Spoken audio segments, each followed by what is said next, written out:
नमस्कार दोस्तों, राजकीय महाविद्यालय सूरतगढ़ के यूट्यूब चैनल पर आपका पुनः स्वागत है। आज हम पाश्चात्य राजनीति विज्ञान बीए थर्ड ईयर के प्लेटो के अगले सिद्धांत के बारे में अध्ययन करेंगे। क्योंकि प्लेटो का प्रमुख उद्देश्य आदर्श राज्य की स्थापना करना था। इस आदर्श राज्य को पाने के लिए प्लेटो अनेक प्रकार के सिद्धांतों के बारे में बताता है।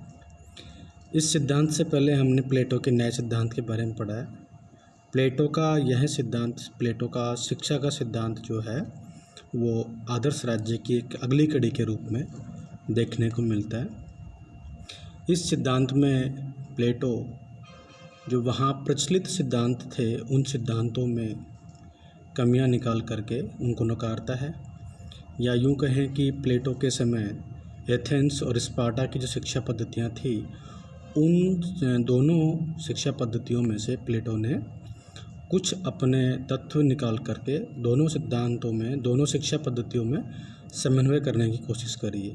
तो आज हम प्लेटो के शिक्षा सिद्धांत के बारे में अध्ययन करेंगे।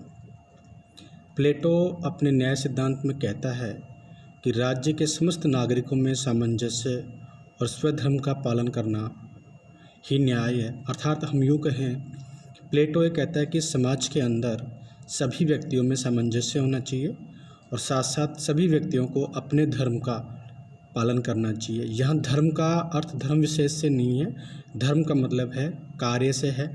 जिस वर्ग को जो कार्य दिया गया है वो कार्य करे तो ही समाज में न्याय की स्थापना हो सकती है।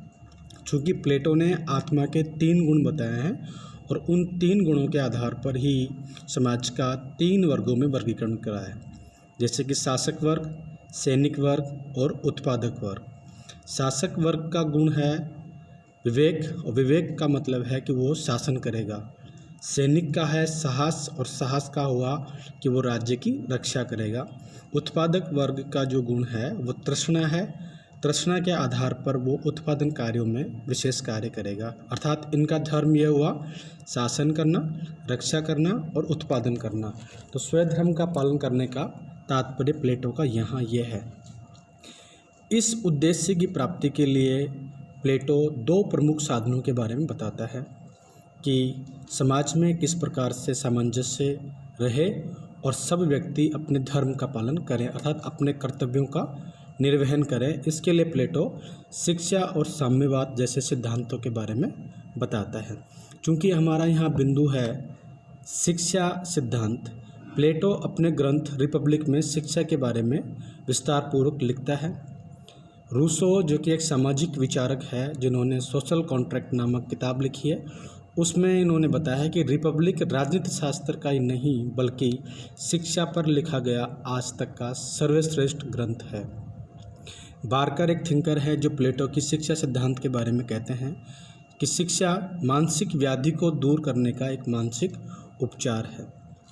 एक आदर्श राज्य में नागरिकों के श्रेष्ठ चरित्र के आधार पर ही राज्य का भविष्य निर्भर करता है। अर्थात एक राज्य में श्रेष्ठ चरित्र वाले व्यक्ति होने चाहिए, और इसे अच्छे चरित्र के लिए, अच्छा चरित्र व्यक्तियों का अच्छा चरित्र बने, इसके लिए शिक्षा का होना बहुत ज़रूरी है। क्योंकि शिक्षा मानव जीवन के सर्वांगीण विकास के लिए परम आवश्यक है। प्लेटो से पहले शिक्षा सिद्धांत की 2 पद्धतियाँ प्रचलित थी, जिसको हम यूँ कह सकते हैं कि एथेंस और स्पार्टा की शिक्षा पद्धतियाँ। एथेंस और स्पार्टा के अंदर जो शिक्षा पद्धतियाँ थी उन दोनों ही पद्धतियों में प्लेटो ने अपने शिक्षा योजना में समन्वय करने की कोशिश करी है। हम सबसे पहले यहाँ एथेंस की शिक्षा पद्धति के बारे में पढ़ेंगे। इस शिक्षा पद्धति की क्या विशेषता थी और स्पार्टा की शिक्षा पद्धति की क्या विशेषता थी। इन दोनों पद्धतियों का अध्ययन करने के बाद में हम प्लेटो की शिक्षा योजना के बारे में अध्ययन करने की कोशिश करेंगे। पहले हम देखते हैं कि एथेंस की शिक्षा पद्धति किस प्रकार की थी।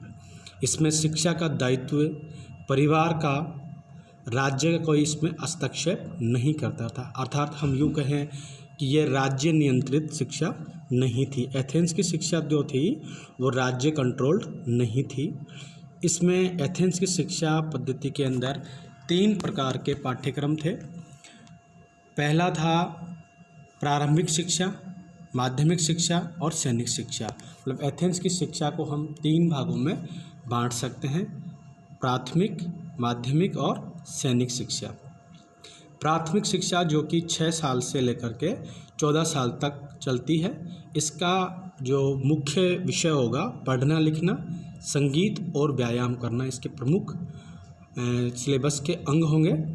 माध्यमिक शिक्षा जो थी 14 से लेकर के 20 वर्ष तक सोफिस्टों द्वारा राजनीति और भाषण कला का ज्ञान देना इसकी प्रमुख विशेषता रही है। सैनिक शिक्षा जो है 18 से 20 वर्ष तक सभी के लिए अनिवार्य है। इस शिक्षा के बाद ही व्यक्ति को अधिकार मिलते हैं। अर्थात यूँ कहें कि 14 से 18 तक और 18 से 20 तक 2 वर्ष की जो शिक्षा होती थी वो एथेंस में सैनिक शिक्षा, मिलिट्री एजुकेशन लेना सभी के लिए अनिवार्य था। और इस शिक्षा के लेने के बाद ही वहाँ के राज्य के जो अधिकार थे वो व्यक्तियों को मिलते थे। इस प्रकार एथेंस की शिक्षा में शारीरिक, मानसिक तथा चारित्रिक विकास के लिए तो उपयुक्त थी, लेकिन वो शिक्षा देना राज्य का कर्तव्य नहीं था। और जहाँ राज्य का नियंत्रित शिक्षा नहीं होती है वहाँ शिक्षा व्यवस्था ज़्यादा अच्छी नहीं होती है। इसके बाद में प्लेटो के समय जो शिक्षा पद्धतियाँ प्रचलित थी उसमें दूसरी शिक्षा पद्धति है स्पार्टा की शिक्षा पद्धति। स्पार्टा भी एक वहाँ की जगह का नाम है। इस शिक्षा पद्धति की कुछ प्रमुख विशेषताएं हैं। पहली विशेषता है राज्य द्वारा नियंत्रित शिक्षा पद्धति। राज्य द्वारा कंट्रोल्ड एजुकेशन सिस्टम था। इसको प्लेटो अपने शिक्षा योजना में आगे स्थापित भी करता है। दूसरी विशेषता है कठोर और अनिवार्य सैनिक ट्रेनिंग। तीसरी है महिलाओं के लिए शारीरिक शिक्षा और राज्य की प्रकृति के अनुरूप है। अर्थात स्पार्टा की शिक्षा पद्धति ये उपयुक्त विशेषताओं से सुसज्जित थी, लेकिन इस शिक्षा पद्धति में मानसिक और बौद्धिक की जरूरत है। अतः प्लेटो ने उपयुक्त दोनों शिक्षा पद्धतियों में समन्वय स्थापित कर अपनी शिक्षा योजना प्रस्तुत करी है, जिनका हम इस प्रकार से अध्ययन कर सकते हैं। प्लेटो की जो शिक्षा पद्धति है, इससे पहले आपको समझना होगा कि प्लेटो से पहले भी शिक्षा पद्धतियाँ चल रही थी। पहली थी एथेंस की और दूसरी थी स्पार्टा की। एथेंस में अपनी कुछ विशेषताएं हैं और स्पार्टा की अपनी कुछ विशेषताएं हैं। इन दोनों ही शिक्षा योजनाओं में से प्लेटो ने अच्छी बातें ग्रहण करके अपनी शिक्षा योजना में समाहित करने की कोशिश करी है। तो अब हम प्लेटो की शिक्षा योजना के बारे में अध्ययन करने की कोशिश करते हैं। शिक्षा व्यक्ति के सर्वांगीण विकास के लिए एक अनिवार्य एवं अनवरत प्रक्रिया है। अतः प्लेटो की शिक्षा पद्धति को समझने से पहले हमें प्लेटो की शिक्षा पद्धति के 2 भाग हो सकते हैं। प्लेटो की शिक्षा पद्धति में 2 भाग हैं। पहला है सैद्धांतिक शिक्षा और दूसरा है व्यवहारिक शिक्षा। अब इस सैद्धांतिक शिक्षा के आगे चलकर भी हम 2 भाग कर सकते हैं, प्रारंभिक शिक्षा और उच्च शिक्षा। तो पहले हम प्लेटो की सैद्धांतिक शिक्षा में प्रारंभिक शिक्षा और उच्च शिक्षा के बारे में अध्ययन करेंगे। प्रारंभिक शिक्षा यह एक शिक्षा योजना है जो कि 6 साल से 20 वर्ष तक चलती है। यह शिक्षा सभी के लिए ज़रूरी है। इसमें महिला और पुरुष दोनों के लिए यह शिक्षा अनिवार्य है। अर्थात हम यूँ कहें कि प्लेटो की प्रारंभिक शिक्षा समाज के सभी वर्गों के लिए और सभी महिला पुरुषों के लिए उपयुक्त है या उपलब्ध है। शिक्षा का उद्देश्य जो है भावनाओं और इमोशंस यानी संवेगों पर नियंत्रित करना है। व्यायाम भी एक इस शिक्षा का प्रमुख भाग है। व्यायाम में केवल शारीरिक कसरत ही नहीं बल्कि ऐसे शरीर का निर्माण करना है जिसमें स्वस्थ मस्तिष्क, मन आदि का विकास हो सके। प्लेटो अपनी शिक्षा के अंदर व्यायाम और संगीत का विशेष महत्व देता है।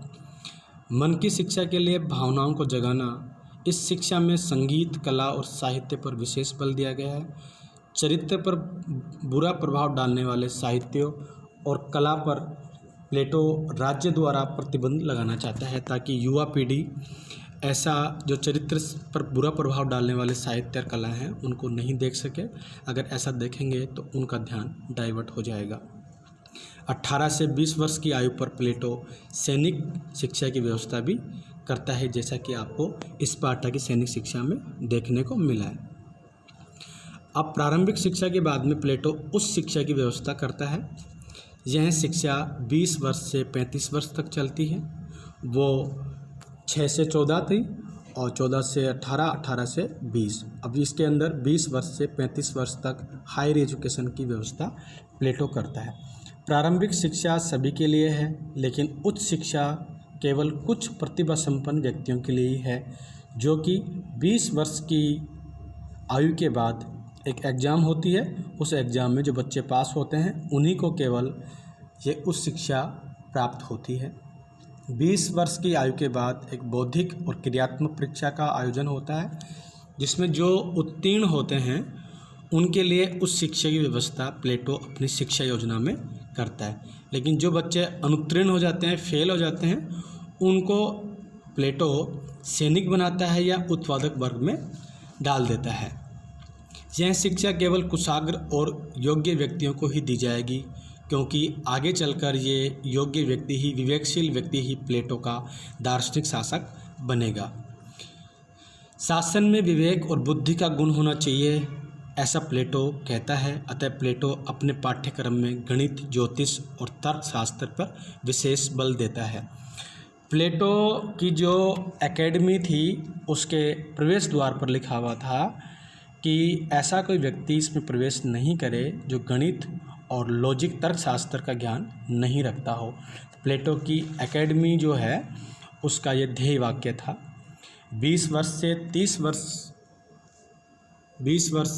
30 वर्ष तक विद्यार्थी उपयुक्त विषयों का अध्ययन करेगा। इसके बाद एक परीक्षा का आयोजन होगा, मतलब 20 वर्ष बाद में एग्ज़ाम होगी और 30 वर्ष के बाद में भी एक एग्ज़ाम होगी।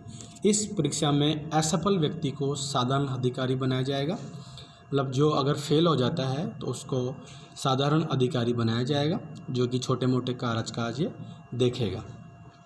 परीक्षा में सफल विद्यार्थी 35 वर्ष की आयु तक डायलेक्टिक और दर्शन, द्वंद्व और दर्शन आदि का विशेष ज्ञान प्राप्त करेगा। प्लेटो के अनुसार सर्वोच्च ज्ञान प्राप्त व्यक्ति ही शासक बन सकता है। अर्थात यूँ कहें कि प्लेटो का जो दार्शनिक राजा है वो सर्वाधिक बुद्धिमानी होगा, विवेकशील होगा, और इसके लिए प्लेटो उसके लिए गणित, ज्योतिष, तर्कशास्त्र, द्वंद्व दर्शन आदि का विशेष प्रबंध करता है। 35 वर्ष तक, 30 वर्ष के बाद में 35 वर्ष तक उपयुक्त विषयों का अध्ययन करेगा। उच्च शिक्षा का उद्देश्य दार्शनिक राजाओं का निर्माण करना है, जिनका राज्य में सबसे ऊपर स्थान होता है। प्लेटो आगे कहता है कि पूर्ण ज्ञान की प्राप्ति के लिए सैद्धांतिक और व्यवहारिक दोनों ही शिक्षाओं की जरूरत है। सैद्धांतिक शिक्षा के बाद में प्लेटो 35 साल से 50 साल की उम्र तक व्यवहारिक शिक्षा की बात करता है। इस व्यवहारिक शिक्षा के अंदर व्यवहारिक ज्ञान प्राप्त करने के लिए व्यक्ति को सांसारिक जीवन की परीक्षा में लोक व्यवहार आदि को जानने के लिए जाना पड़ेगा, और प्लेटो के अनुसार ऐसा व्यक्ति ही शासक बन सकता है। अर्थात हम यूँ कह सकते हैं कि 35 वर्ष की सैद्धांतिक शिक्षा के बाद में प्लेटो 15 वर्ष तक संबंधित व्यक्ति को सांसारिक जीवन की समस्याओं से जूझने के लिए, किस प्रकार से लोग बिहेव करते हैं, इनको जानने के लिए, इन सब ज्ञान प्राप्ति के लिए वो 15 साल तक सांसारिक जीवन में आगे बढ़ने के लिए कहता है। अब इस प्लेटो की शिक्षा पद्धति सैद्धांतिक व्यवहारिक पढ़ने के बाद में हम प्लेटो की शिक्षा योजना की कुछ विशेषताओं के बारे में अध्ययन करेंगे। प्लेटो की शिक्षा योजना के प्रमुख गुण इस प्रकार से हैं। उचित आयु में उचित शिक्षा की व्यवस्था। प्लेटो की शिक्षा सभी वर्ग के लिए है। प्लेटो की शिक्षा स्त्री और पुरुष दोनों के लिए है। अतः प्लेटो का यह सिद्धांत एक क्रांतिकारी सिद्धांत है। क्रांतिकारी इसको हम इसलिए कहते हैं कि प्लेटो ने स्त्री और पुरुष दोनों के लिए ही शिक्षा की व्यवस्था की है। प्लेटो का पाठ्यक्रम कुछ विषयों तक सीमित नहीं होकर के मानव जीवन के संपूर्ण अनुभव तक फैला हुआ है। राज्य द्वारा नियंत्रित व्यवस्था जिसका उद्देश्य चरित्र निर्माण एवं कर्तव्य भावना का विकास करना है। व्यक्ति का शारीरिक, मानसिक, आत्मिक शक्तियों का विकास करना, प्लेटो दर्शन एवं बौद्धिक शिक्षा द्वारा आदर्श शासकों का निर्माण करना चाहता है, क्योंकि प्लेटो कहता है जब तक दार्शनिक राजा नहीं होंगे और राजा दार्शनिक नहीं होंगे तब तक नगर राज्यों के अवगुणों का अंत नहीं हो सकता। अगली विशेषता है प्लेटो की शिक्षा अनवरत चलने वाली प्रक्रिया है, न कि अल्पकालिक। अर्थात यूँ कहें कि शिक्षा अनवरत चलने वाली एक प्रक्रिया है, दीर्घकालीन प्रक्रिया है जो हमेशा चलती रहती है। उपयुक्त अध्ययन करने के बाद में हम प्लेटो की शिक्षा योजना में कुछ कमियां पाते हैं। अर्थात प्लेटो की शिक्षा योजना की आलोचना का इस प्रकार से हम वर्णन कर सकते हैं। उत्पादक वर्ग की शिक्षा पर विशेष बल नहीं। अर्थात प्लेटो के समाज में तीसरा जो वर्ग है उत्पादक वर्ग, उसके लिए प्लेटो ने शिक्षा की कोई ज़्यादा व्यवस्था नहीं करी है, क्योंकि इन्होंने कहा है कि 20 वर्ष के बाद में जो असफल व्यक्ति होंगे उनको या तो सैनिक बना दिया जाएगा या उत्पादक वर्ग बना दिया जाएगा। इनमें से भी कुछ योग्य व्यक्ति हो सकते हैं, लेकिन प्लेटो ने इनकी शिक्षा को वहीं रोक दिया है। कृषक, मजदूर आदि के बारे में शिक्षा की कोई व्यवस्था इस शिक्षा योजना में हमें नज़र नहीं आती है। गणित और दर्शन पर अत्यधिक महत्व देने की वजह से साहित्य की उपेक्षा की गई है। अगली इसकी आलोचना है कि राज्य का अत्यधिक प्रभाव है। अर्थात प्लेटो की शिक्षा योजना है वो राज्य द्वारा अत्यधिक नियंत्रित है। प्लेटो की शिक्षा बहुत लंबी और खर्चीली पद्धति है, क्योंकि 35 वर्ष तक व्यक्ति पढ़ाई करेगा और 50 वर्ष तक व्यक्ति सांसारिक जीवन में व्यवहारिक ज्ञान प्राप्त करने की कोशिश करेगा। 50 साल के बाद में वो दार्शनिक राजा बन सकता है। तो हम यूँ कह सकते हैं कि इतना लंबा समय जो है और ये एक बहुत बड़ी खर्चीली पद्धति है। अव्यवहारिक सिद्धांत है, क्योंकि आज ऐसा करना संभव नहीं है। नवीन कार्यों के प्रति निराशा का भाव आ जाता है, क्योंकि प्लेटो कहता है कि जो व्यक्ति जिस कार्य में परफेक्ट है उसको वही कार्य करना चाहिए, दूसरे कार्य में हस्तक्षेप नहीं करना चाहिए। 35 साल के बाद में मान लो उसका ध्यान इधर उधर हो जाता है, क्या वो कोई नवीन कार्य कर सकता है? नहीं कर सकता। फिर भी हम प्लेटो की शिक्षा योजना के महत्व में जाते हैं। प्लेटो के शिक्षा सिद्धांत में यद्यपि कुछ कमियां हैं, लेकिन प्लेटो के तत्कालीन समय के अनुसार ये सही थी। इस सिद्धांत में शिक्षा को एक अनवरत चलने वाली प्रक्रिया बताया गया है, जो कि बिल्कुल सही है। इस सिद्धांत में व्यायाम और संगीत का बहुत अच्छा संतुलन है, तो हमें भी इस प्रकार से करना चाहिए। धन्यवाद।